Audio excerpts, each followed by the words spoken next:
Just a sec. Yeah, now we are pretty fine. Chris, welcome, and the floor is yours. Welcome, people. Hello there. Good to be here. And the first thing I guess I want to address, Alexander, thank you for the invitation, the delightful introduction. I cannot promise to say anything smart this evening. I hope that what I share will be valuable. And if you navigate your way to the Zoom chat, you should see a link to my Miro boards. We will be using that because I don't do just passive talks. I like interactivity. Another confession, this talk is titled 7 Value Metrics, but I've actually changed it to 5, and I'll highlight why that is a little bit later. I wanted to spend a little bit more time on what you can do about it, as opposed to just listing a bunch of metrics.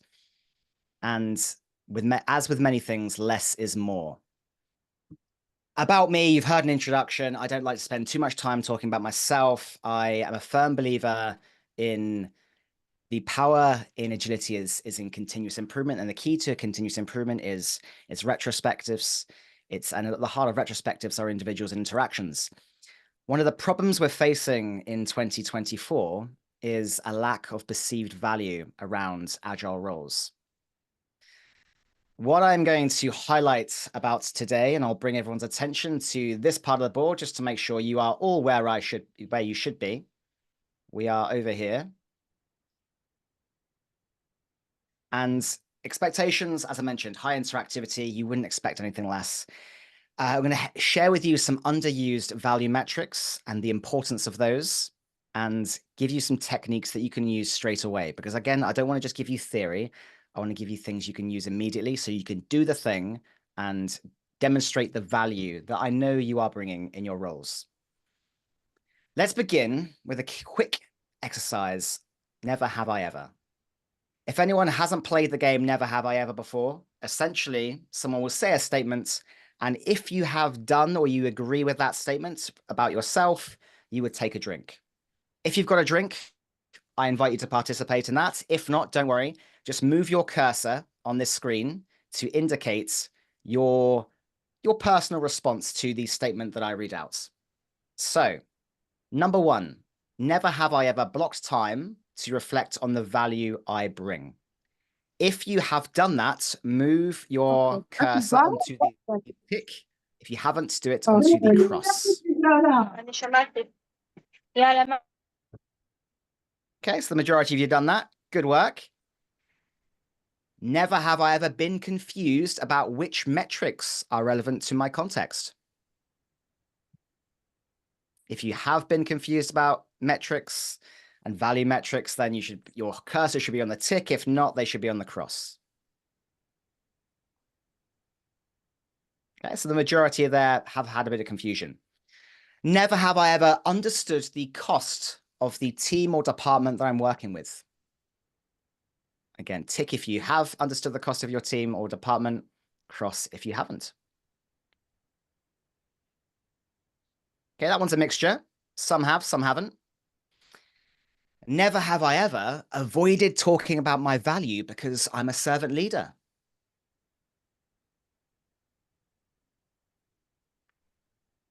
There's a good number of people moving that way. That's a common one. Servant leadership, very, very common in agile roles. And the consequence can be we amplify the work of others. We don't talk about the value we're bringing. And the last one, never have I ever shared the value I bring outside of a one-to-one with a line manager. You know how this works now. If you have done it outside of a one-to-one, you should be on the tick. If you haven't, on the cross. Again, so it's a split, about 50-50. Good to know. I know where you're at. So let's talk about why this is all important, the state of Agile in 2024. Let me know, speak aloud. Have you seen this image before? Or type in the chat, whatever you're feeling. Yes. Yeah? No. No? Okay, got a couple. I invite you, if you're feeling comfortable doing so, share with me, how do you feel looking at that image?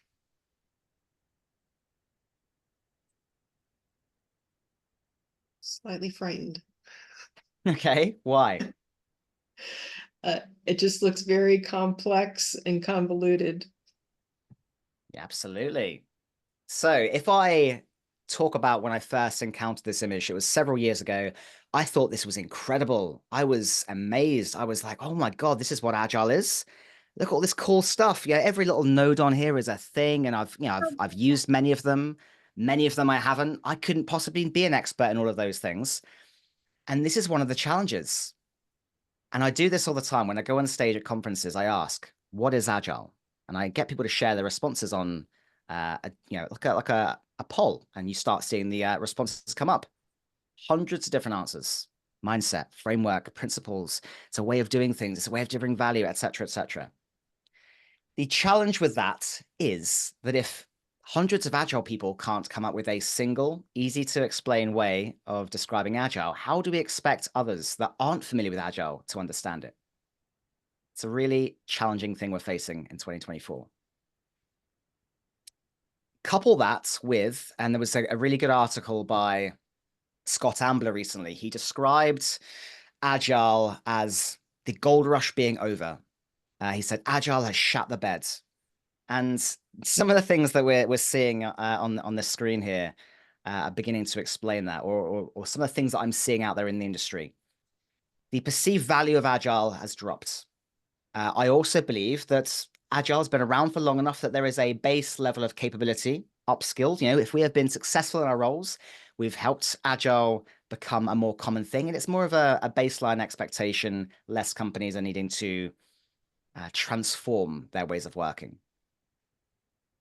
We have a high number of people out in the industry who are out of work at the moment. And it's really unfortunate. I hate to see it. Some great people out there, but there's a huge supply and low demand for those roles. So you're seeing hundreds of applications for the same roles. And I think it comes back to the very core of how people are taught about Agile. Often they're taught how to install a framework.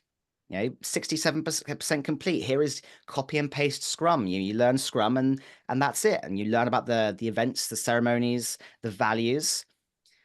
But what people aren't taught is how to articulate the value that those frameworks bring about, the impact of the roles that they are doing. And that's something I want to try and help address. And that's what this session is about today, fixing that data literacy gap. One of my biggest learnings over the 12 years that I've been working in the Agile space has been that everything's an experiment. It's not about copy and pasting something you've seen work before onto another context. It's about deeply understanding what's trying to be achieved, the outcome in mind, and then finding an experiment, creating an experiment, a temporary endeavor to learn. The ways of working that you ultimately create, hopefully, are going to build in feedback loops that allow you to reduce risk by learning quickly and course correct. And then you're just going to amplify the things that are working and dampen the things that aren't. And again, this is something I want to get more people thinking like, more scientific, less about just Agile itself. Not every conversation needs to begin with Agile. I'll tell you a secret. Most of my conversations these days with senior leaders don't even mention Agile. First and foremost, what are you trying to achieve? Secondly, what ways of working are you currently using and how are they helping or hindering? And then lastly, how are you continuously improving those ways of working? Now, what I want to work out from you, and this will help me respond, this will help me gauge where you are at. On the scale of confidence, where do you sit individually in terms of your ability to communicate your value? If you drag one of these little diamond icons onto the scale, you've got, I've got this, you're feeling 100% confident, mid-range, and not my forte, it's not my strength. Where are you currently?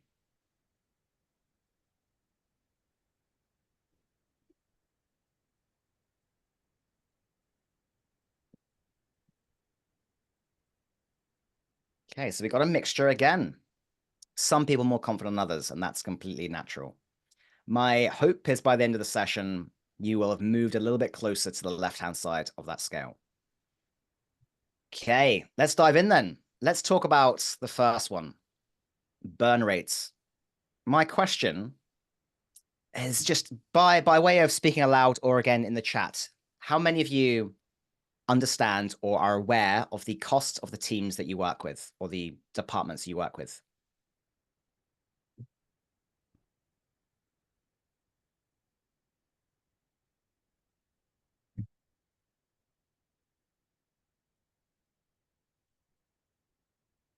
Very rarely get that view. Okay. Some people are. I like the reference to the first rule of Agile is like the first rule of Fight Club. Yeah. Good reference. All right. So somewhat, but only when asked to calculate it. Okay. Many people aren't taught this. I actually learned this from my project management backgrounds and through consultancy. I was often always aware of the cost of the teams I was working with because I was tasked with pricing that team and selling more work and things like that. This is a figure that isn't really usually accessible to Scrum Masters and Agile coaches. They would have to go and ask for it. Scrum Masters and Agile coaches aren't often in line management roles, so they're not privy to this information. And it's also somewhat sensitive. You know, you're not going to necessarily find out the exact cost of a person's salary, but you can get from HR a blended rate, a rate that averages people's role as opposed to the personally sensitive information of their exact salary. And when you have that for the team you're working with, you can calculate the total cost of that team over a time frame. If you see on this table here, this was a team I worked with in the past, comprised as many software development teams are. You've got product ownership and developers and testers and a scrum master. Some of them are allocated at 100% capacity, so full-time, some of them part-time. And if you gain this information, i.e. $26,000 per 2-week sprint for this particular team, you can use that to gauge and articulate the value you bring. Let me show you how. So, bit of a case study. Team I was working with in the past called Works on My Machine, probably something that many of you have faced in the past. It worked on my machine, but didn't work when we were doing a demonstration. They were struggling to meet profitability targets. They had management that were concerned about this. They wanted their ways of working optimized, and an Agile coach was engaged. Using that burn rate of the team that I mentioned, the cost of every 2-week sprint, and some other data like throughput, releases per month, release frequency, and revenue per team, you can then calculate a bit of ROI. And obviously it begins with the baseline, the starting point. So this Agile coach came on board and learned that the throughput for that team was 7 items. They completed 7 things every 2 weeks. And because we now have the cost of that team per sprint, we could calculate the cost per item was $3,700 or $3,714. Now, working with them, doing some experiments, changing ways of working over time, and gauging this again later on, we saw that after the team had worked with the coach had worked with them, they increased their throughput to 13 items per sprint, which reduced the cost per item to $2,000. Which means there was a 46% decrease in cost per item. You could then look at revenue generated per team, and obviously this one can be harder to calculate if you are a multi-team working on the same product. It's much easier to calculate and attribute if you are working with a smaller number of teams or teams that do specific products in their own right. But you can take that $26,000, work out the revenue that is being generated relating to that product, and that will give you a average per team member. And again, if you've made some changes months later when you review this, and the revenue of that team is going up, again, that's a value metric you can articulate. And the number of releases often. One of the first things that many Agile coaches do when they come in is they help get the team working on their flow a little bit. They start to reduce the number of releases from a larger number because they're releasing in big batches to a smaller number. The cost per release is the number of releases that team does over a time frame. And again, we can use that burn rate to calculate that. And if we can increase the number of releases, the cost per releases goes down. Again, anchoring back to value.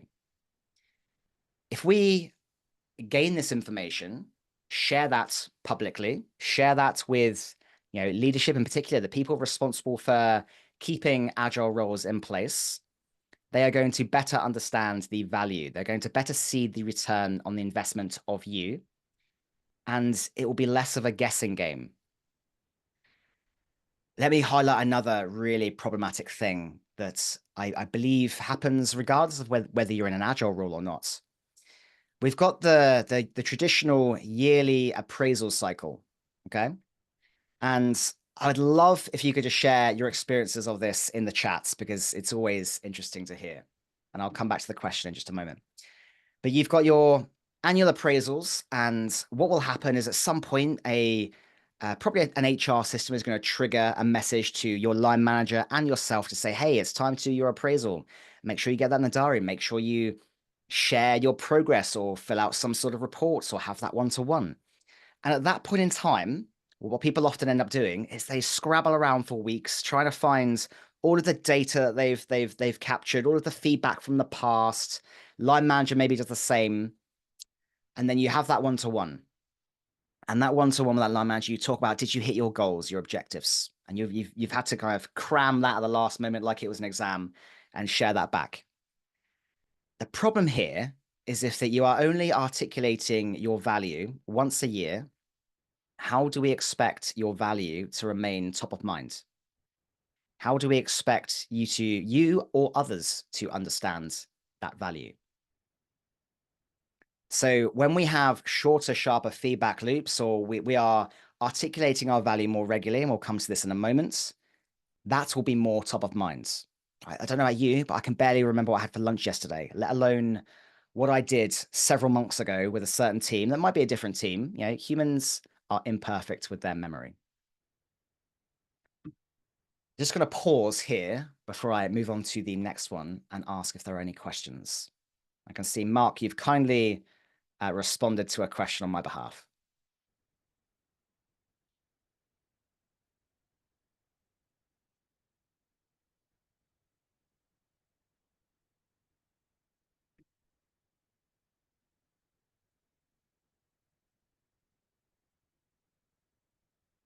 My answer to that question. Yeah, so if we think about large chunks of work and releasing infrequently, the time that we're releasing that value to customers is long, which means we're not going to be taking advantage of opportunities to monetize. Obviously, businesses tend to be in existence to either make or sustain their income, not go out of business and go bankrupt. But secondly, a less costly release means that the release is more valuable, earns more money. So if we can reduce the time to release those things so that we get quicker time to value for customers and indeed quicker time to learning for us, there's a great benefit in reducing the time frame it takes to learn that something isn't beneficial, isn't being used. Imagine a feature launched on an app. You know, you have a long feedback loop. You don't learn that the feature isn't being used for several months. You've paid the cost of maintaining that feature for several months. That's a long feedback loop and a lot of waste. Whereas you could have learned very quickly with a shorter or more frequent releases, you can learn, hey, this isn't working. We might toggle that back out and or spend less investment on that particular feature. So, okay, sorry, but can I continue? I agree with you. That's quite clear. So, but you're explaining why we need to make releases shorter in time, and that makes sense. I mean, no question. But I think like in this case, we need to like equate the return of an investment like from the features what we released earlier, right? So we already started to earn money. So basically, we need to put in this metrics.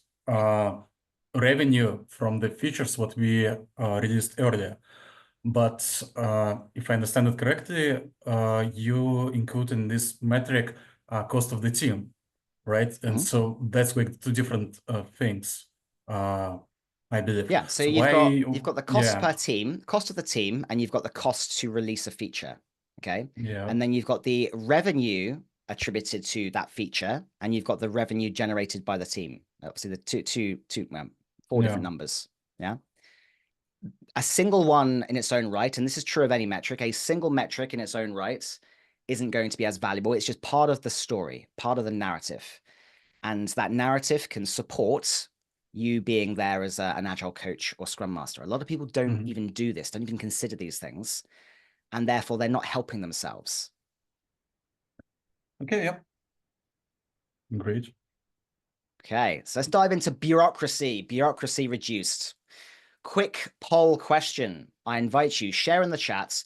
What percentage of your week do you think you spend in meetings?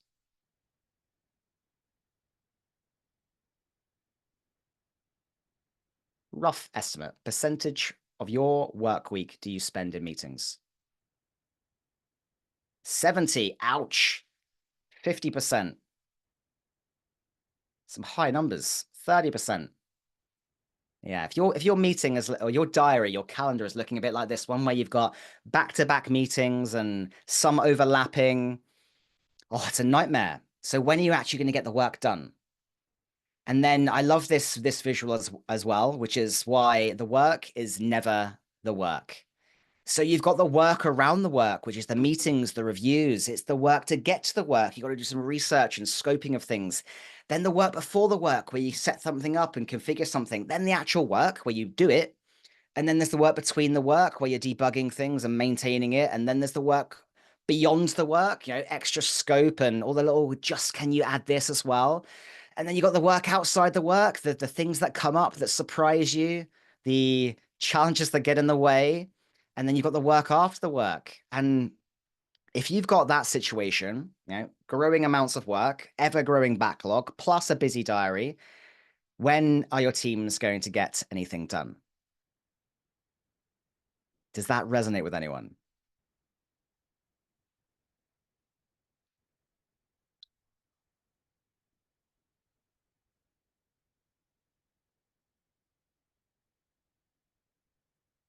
A lot, yeah. Glad it's not just me. So a quick riddle for you. Again, I invite you, speak aloud, type in the chat. If you were to look at this puzzle and try to make both sides of the puzzle match identically, ensuring that all of the gray squares on one side match the gray squares on the other, how would you solve that puzzle? What would you do?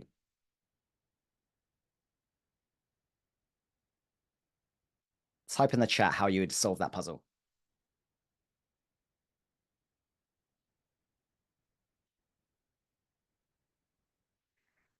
Yeah, we could turn the whole thing gray. That would make it match.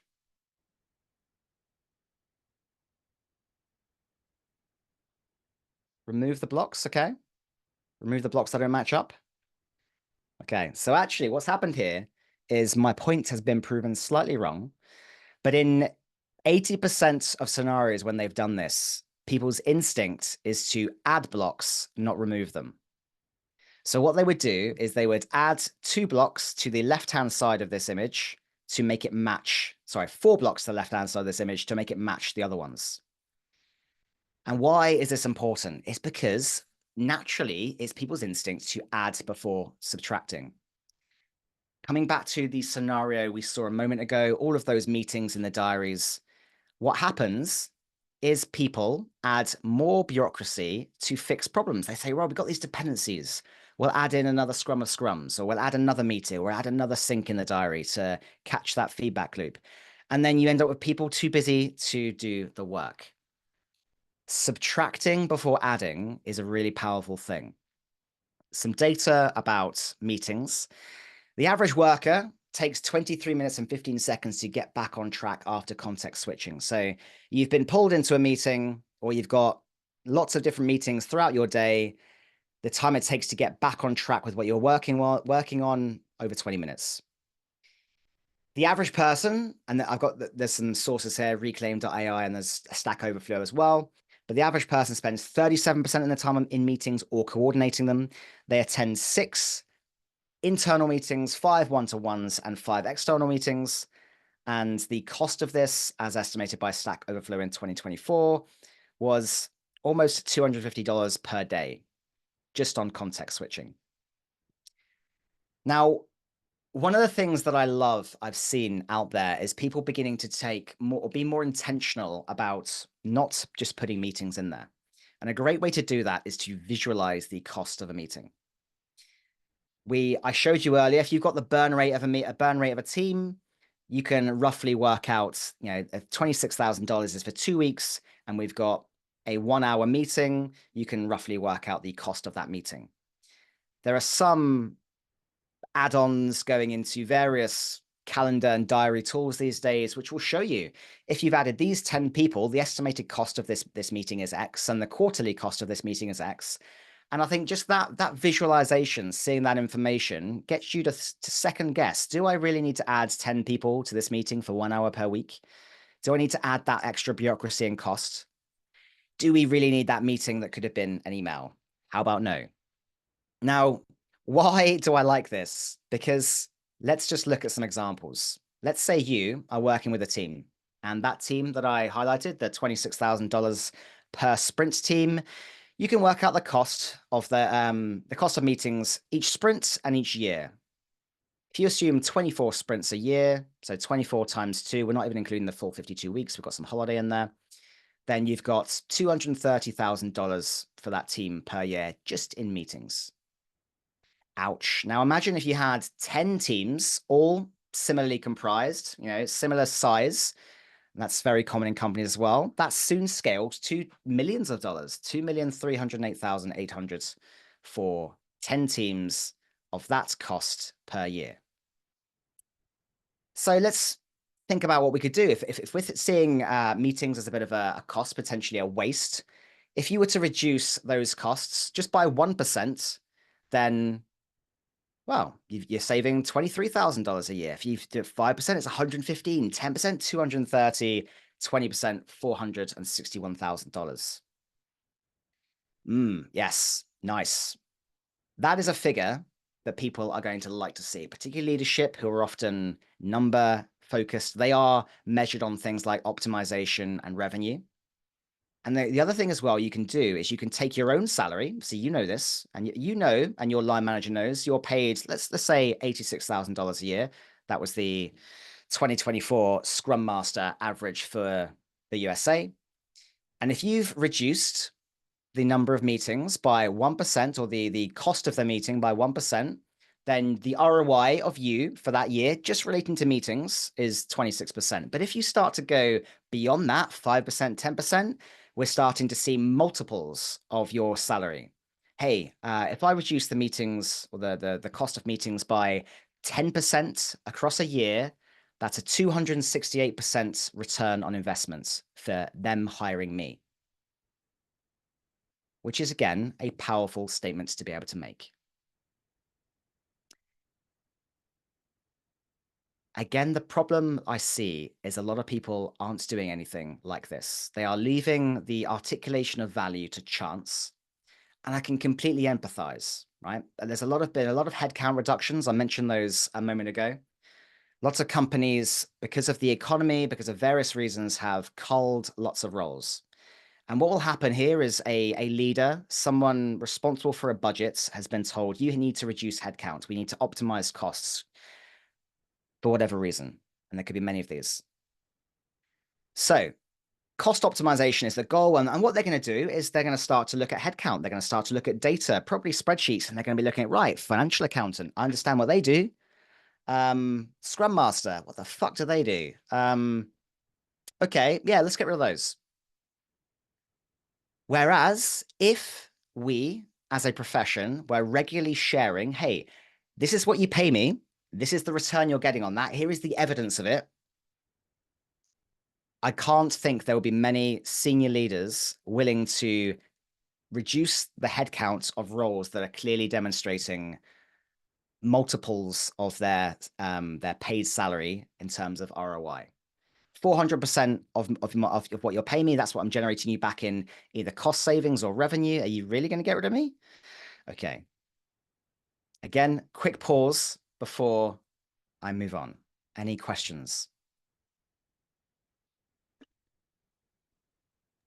No question, Chris. Just a quick statement. I think that at the same time, you should always articulate the value you're creating as well. So, because what people want is quality, more quality for less cost. So I think balancing that out is also important. It's absolutely a balance. And I think, again, a common thing is that people want things to go up in perpetuity, always permanently increasing, right? The reality is that if you increase the time to market, for example, right, there's been a cause for that. You might have changed something in your ways of working. And often if someone says, right, I want more stuff, you end up cutting down on quality. You spend less time doing quality checks. Maybe you invest less time doing pair programming. And the consequence of that is, yes, okay, speed goes up, but quality goes down. And it's ultimately a balance in, for that team, for that company, what their risk appetite is, what's the strategic priority at that point in time, what's an acceptable level, because you can't have everything going up. It just doesn't work that way. If you've ever done any sort of causal loop diagramming where you visualize change in a system, you can very much appreciate that when things go up and other things go up, that's good. That's a reinforcing loop. If you've got something that's going down and that's a problem, it's an area of focus, you might address that, but it could come at the cost of something else getting worse. And one of the reasons I like this, the minimum viable bureaucracy, it's that lightweight governance, the simple set of meetings or feedback loops that are needed to deliver value, is that if you remove unnecessary meetings, not only will you be able to demonstrate some cost benefits to leadership, but people will love you for it. Less meetings, less distractions. There is a direct correlation between less meetings and less contact switching and morale and employee happiness. So not only will leadership love you for it, people will love you for it. They will respect that you're working with them, not against them. And that in turn makes it easier to get buy-in for further change in the future. Let's talk about your demands. The demand for you as a coach, as an individual. I was on a town hall meeting once, and I was running this for hundreds of people in parallel. And an exercise I like to do is to very transparently in front of everyone, just ask a really poignant question, like, what's the one thing stopping you from delivering value? Or what do you need to deliver more value? And I loved the response I got to this anonymous Miro board question during a town hall with hundreds of people. Someone said 10 clones of Chris. And I was like, cool, that means I'm in demand. That means I'm doing the right thing. I mean, that's anecdotal, but if you can genuinely evidence that there is greater demand for you than your ability to supply, you only have X number of hours a week, 40 hours for many, then if you can genuinely emphasize and highlight that there's lots of people wanting you, again, that's an indicator of the value you're bringing, and it will help strengthen your case for you to remain in a role, for you to gain greater opportunities, promotions, contract renewals, and all the things that are relevant there. The challenge, as I've highlighted already, is a lot of people don't do this regularly enough. The more you articulate the value you bring in languages that people care about and understand, then you are basically increasing your chance, your luck, your visibility, which will help increase your demand. If you aren't doing this yet, very much encourage you to. And there's some techniques that I'm going to give you in a bit that will help with that. And yes, Obafemi, you've shared a great benefits of reduced meetings. You've got more or less cognitive load, more headspace for innovation, for creating, for actually doing the things, because we can't just be in meetings all the time. Okay. Linked to this, and I think is your own personal brand. I am a big believer in advocating for yourself and making your value obvious. There's a great quote there by Mr. Jeffrey Bezos. It says, branding is what people say about you when you're not in the room. And I invite you to think about these questions perhaps later on tonight. If you don't know the answer to these questions, it might be that you need to do some work. Maybe you need to ask. But what your peers are saying about you, what your clients are saying about you, what an organization or the leaders are saying about you, and what your stakeholders and sponsors are saying about you.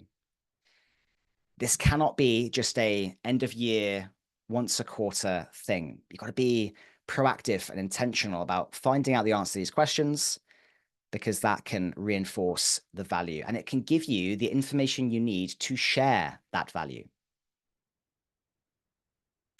Right. ESAT, employee satisfaction.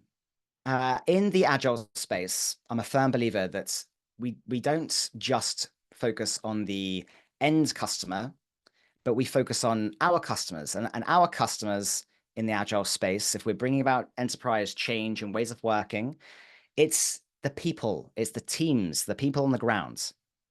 Now, don't tell my clients about this, but I care more about them and their experience than I do about making my clients money. I kind of secretly love the idea of helping people feel more comfortable, less scared of turning up to work on a Monday morning than I do about just the extra zeros in a bank account. And I think the way I approach things from a human side with people and with the change I bring about, it's always a co-creation. It's always thinking about the impact, how it's going to impact them. And that's very reinforced in the way I tend to communicate with people. Like, we are humans first, employees second.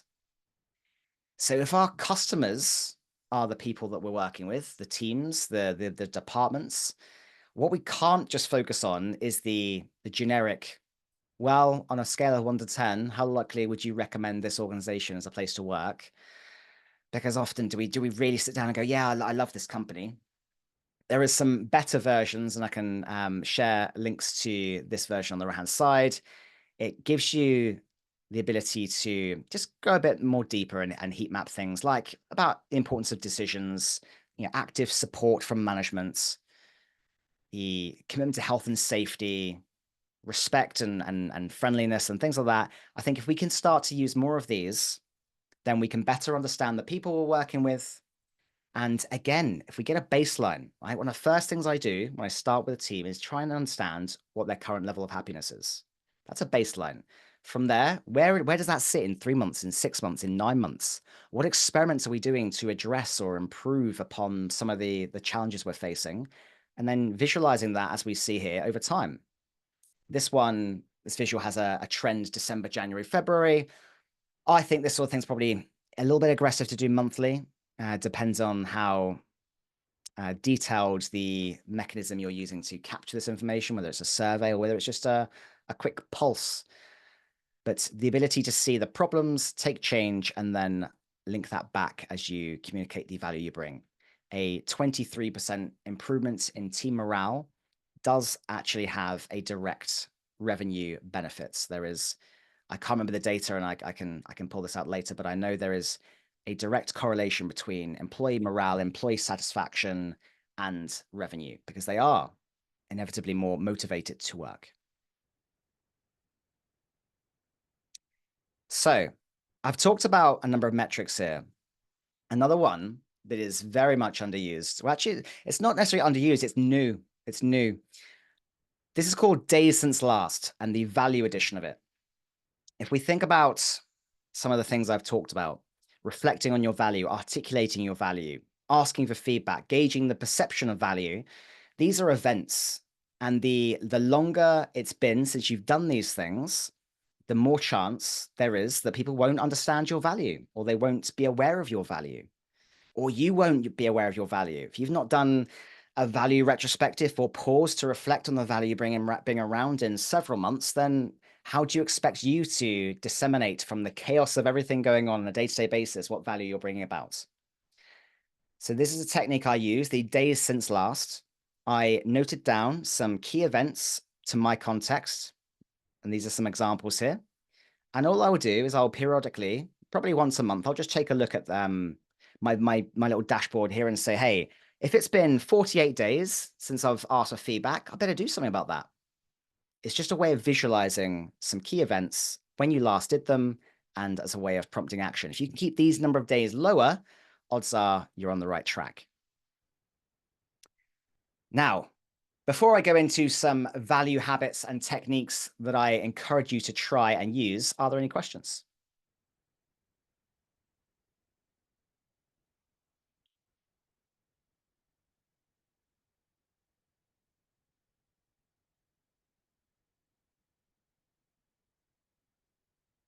I'm going to take that as a no. So if we reflect on the challenges we're facing in 2024, lots of people out of work, lots of people struggling to demonstrate their value. My belief is it's your system that's going to help you with fixing that problem. Do you have any habits relating to value articulation and capture? And if not, let's do something about that, because it's the system that gets you there, not the goal. It's a great quote there by James Clear. You don't rise to the level of your goals, you fall to the level of your systems. So if you don't periodically reflect on your value, if you don't take a moment to articulate your value, you can't expect some of these great things. A few hard truths here. If you aren't talking about value, you can't expect people to be aware of it. If you aren't reflecting on your own value, you can't be prepared to show it. If you can't quantify your value of data, you can't expect people to understand it, particularly in their context. If you are waiting until the last moment, then again, you can't expect opportunities and promotions and contract renewals and job security, because as I highlighted earlier, we're humans, we're out of sight, out of minds, and there are people who don't understand what we do and the value we bring. We need to address that. If you aren't asking for feedback, don't expect to receive it. It's a common thing these days where people are reticent to give feedback or make comments. Obviously, it's great to give or request consent before you give feedback if you're thinking about it, but asking for feedback is a great way to get it. And I build that mechanism into every meeting, every workshop, every talk I deliver, asking for feedback. And a really powerful one at the end here is just you got to advocate for yourself. If you aren't advocating for yourself, you can't expect others to do it for you. So I mentioned the day since last. Here are some techniques that I encourage you to start using. One is your wall of value, your value obeyer. And it's a really simple thing. You just need a space, whether it's a virtual whiteboard, whether it's a physical one on your wall, but something, a location where you can capture the outcomes you've delivered, the metrics you've noted relating to the teams or companies you're working with, the anecdotes, the feedbacks, the testimonies, the actions you're going to take next. I've got a duplicate of that message there saying top tip, but add a weekly reminder in your calendar to ask for feedback. Even if you don't do it, at least there's a trigger, a reminder. Oh, I haven't done that for a while. This is what James Clear would say makes something more obvious. It's a trigger to remind you to do something. You don't have to remember to do it. You can see on the visual here a few examples of the sorts of feedback I capture. This is specifically about a course I created. It allows me just to go back there and, hey, remind myself, what am I doing? What have I worked on? What value am I bringing? Each of those little bits of feedback are ultimately testimonies. They are social proof. They are evidence that makes someone else feel a little bit less concerned or wary of working with you. This is the reason why we buy things on Amazon that have a number of stars of 5 stars and testimonials, because we like to see that someone else has done something before we've done it. So do take a moment to add in your calendar a reminder, an automated reminder to reflect on your value and create a value obeyer. Value retrospectives. I've alluded to periodically thinking about the value you bring. I recommend you do this at least once a month. So just, again, put an item in the diary, maybe a Friday afternoon, a time perhaps when you aren't as busy with meetings, and just answer some prompts like, what value have I delivered? What feedback have I received since last time I thought about this? What might help me bring more value so you can start to be future focused? And really importantly, what opportunities do I have to communicate my value? Because if you've got a great bit of feedback, yeah, okay, great, share it. If you've seen an improvement in some data from your team, share that. Those wins are gold. They're a great way to demonstrate that you are bringing about improvements. Another 5 areas you could be thinking about, and this is from the Liberators. I love this one. There is 5 types of value, or 5 types of business value. You've got the commercial side. How is this impacting revenue or profits? Efficiency, coming back to kind of the meetings, the waste. How is this saving us time or money? Future value, what is this going to do to future-proof us? How can it make us money in the future? That could be things like many companies reduce tech debt and things like that, which means that they're going to save money on development in the future.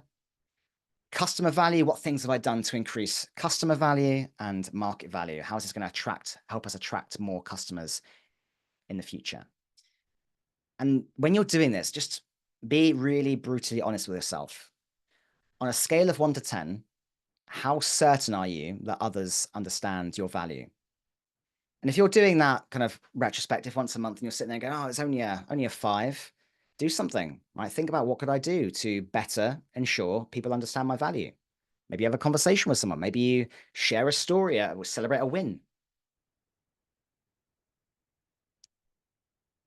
Just reading your points there, Obafemi. Sharing relevant feedback I received from others, from my line manager, appended FYI, NAR, for your information, no action required. Yeah, that's one way of putting it. It's a great habit to get into. And then subtracting before you add, what can I legitimately stop today? It's a great question. Like, what is not adding value to us today? What can be removed today? And you've given a really good example, reports, status reports. How often do status reports just end up being like this thing that you spend hours doing? And then you take a look at the report, if it's on Confluence or something, and you see how many people have viewed it. No one's viewed it in like a month. And you're like, okay, I've spent 3 hours building this thing. So who's consuming that information? Is it adding value? Remove the things that aren't. So we've talked about value obeyer. That's your wall of value. There is your value retrospective, which is your own value feedback loop. The power of that is it allows you to catch things early and address them, reorientate yourself. And then the value stories. This is, again, something I encourage people to do more frequently. Bringing you to over here on the boards, we are looking at value comps. So a lot of people don't do this because of things like imposter syndrome. And I'm not going to be able to help you overcome imposter syndrome. That's not what this talk is about. But what it is about is emphasizing the benefit of doing so. If you've achieved an outcome, tell people. It is an attention economy. We can only remember what we're exposed to. 7 times, I think, is the recommended number to send some comms when you're communicating change, because you can't assume that people have read their message or even understood or remembered the message. So achieved an outcome, tell people, got some good feedback, shout about it, got a win, even a small one, let people know. And there's a canvas I created called a storytelling canvas, which is very scientific driven. It begins with a problem and what we were trying to achieve. And you think about the audience. So who am I communicating this to, and in what ways will that change the language I use? If you're speaking to a leader, you might want to focus on more direct data focused things like revenue. If you want to talk to a team, you're going to be thinking about the impact on them. And it's got this what, so what, now what structure to it. So if you're doing these 3 things, right, if you're periodically capturing value in a single location, easily accessible, you're then doing a retrospective where you're adding more stuff to that wall and you're identifying opportunities. And then you're using a canvas like this or an equivalent template or structure to communicate your value frequently. The results, your value will be more well known. It'll be more top of mind to people. And that is really going to help you with maintaining a job. And this is not about me trying to scare people. It's about me trying to share tangible things that we can do differently to address a known reality in the industry at the moment. And the secret is as well, I don't think this is something that is exclusive to Agile roles. This is something that employees in general should be doing. They need to be aware of, this is the cost that I have in my role. This is the cost of a company hiring me. This is the value that I bring. I'm going to I'm going to just recap a couple of things, and then I'm going to ask for feedback, as I always do in my sessions. And then I'll just leave a bit of time for some questions. So 3 things I want you to remember to help you communicate value. And I've just kind of recapped on those a moment ago, but one is defining value, because your value is a bit of a subjective thing. It's going to be different depending on industries. So a co-creation of a shared understanding of what value is with leadership, with your teams. Think about what's going to make a leader look good, what's going to help your teams. Understanding that and defining that at the beginning and baselining it gives you the starting points. Then I want you to create your value habits, your systems, the things that are going to allow you to capture problems early and rapidly course correct. That's things like having diary entries, reflecting on your value. And then don't leave the articulation of value to chance. Don't leave it to a one-off appraisal. Don't leave it to a guesswork. If it's out of sight, your value is out of sight, then it's going to be out of mind, especially with people like me who are ADHD and very much driven that way. And if I was to add one more thing, it's just take a bias towards action. Do the thing. I say this a lot in many of my talks. Basically, reading a book about doing something isn't doing it. Listening to a podcast about doing it isn't doing it. Going to a talk about doing it isn't doing it. Watching a video, etc. The only thing that's going to do it and get the result is making a change. So what you've learned, what you've discovered today, I encourage you to do the thing. Now, I'd be a very poor advocate of asking for feedback if I didn't ask you for feedback about how this session was for you. Just so you know, I exist exclusively on feedback. If you do not give me feedback, I will starve. It's a bit like cake. Feedback has 0 calories, so I just gorge on it all the time. I invite you to scan that QR code and spend just 1 minute giving me feedback. And if you do, there's an extra perk in that you'll be entered into a prize draw to win a free seat on my 2-day continuous improvement practitioner training. It was recently, a recent testimonial there was, it was 4 times the value at 1/2 the price of another course. So just another perk of you turning up, showing the time, and investing in your learning today is that you could win a free seat of training. And I think if I look at the numbers here, there's 17 people.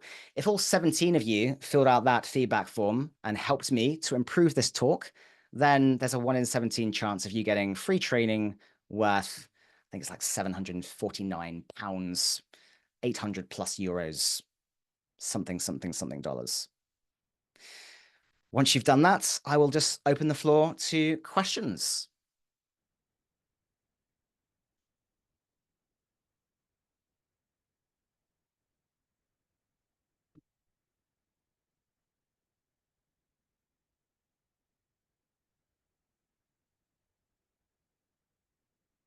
Please don't let me starve. Very, very hungry.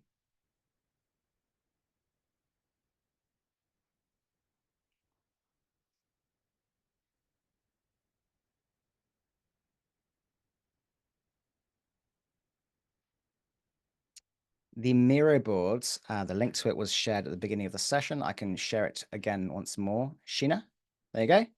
It's in the chat. So that Miro board will have all of the information, all the things that I've covered here today. It should give you a number of metrics, value metrics that I believe aren't often used enough. It should give you some techniques that you can use immediately so that you can go and demonstrate your value. And the outcome here is an improved perception of the value you bring. Laura, there's a question. Yeah, I just wondered, when you consider being in a team as a Scrum Master, for example, I'm a Scrum Master in 2 teams. What do you think of what are the best ways to get feedback? I mean, always when I do a retrospective, I collect feedback directly afterwards, because then people will forget, people will not know a week later. I lately also had a retrospective on the topic of feedback, where I then kind of tried to persuade the people to basically collect their own feedback, supported them with questions, etc. And then I actively also, as a partaker, collected feedback from 3 people. And now I'm currently thinking of doing like a survey, because soon this 1-year talk with my line managers, or tribe leads, as you would call them, is coming up. So I'm thinking of doing a survey where I have 10 questions about my work. But it's a bit dry, I have the feeling. So maybe you have other formats on how you like to collect feedback. That'd be interesting. Long question in a lot of sense, but yeah. It's okay. It's okay. So one of the examples you're seeing right here is I build in a feedback loop into the very sessions I'm doing. As you've highlighted, the longer the gap between the meeting and you asking, the easier it is for people to get distracted. It becomes side of desk, they forget. So whenever I'm on stage at conferences, I share this right on the screen, and I invite people to do it there and then, because if they go out into the corridor, grab a coffee, someone starts speaking to them, they'll forget and I won't get the feedback. So the best way I find is to make it as easy as possible for someone to contribute feedback. And usually that's right there in the workflow.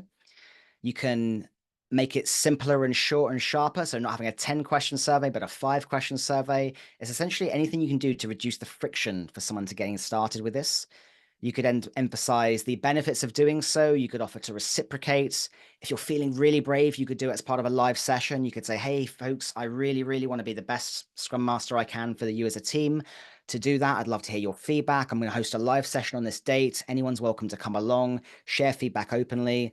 You might find that people aren't as honest if you're doing that live because they're afraid of saying something that could be hurtful, in which case you might enable anonymity.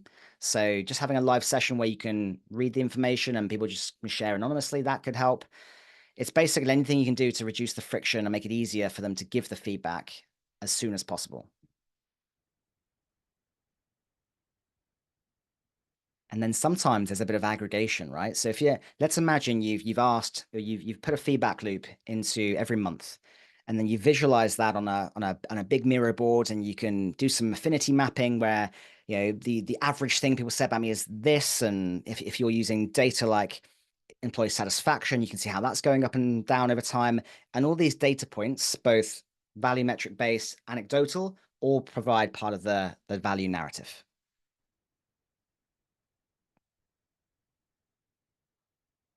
I like the idea of because I collect feedback at every retro, that I take kind of quotes from there to kind of show my value as well and have that conversation. Like that idea. Thank you.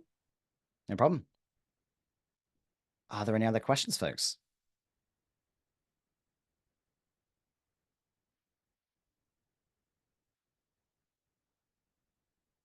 I think it might be time. People might be well done. It's the end of the workday. I know Alex and I spoke at the beginning and he was saying it's been a long day.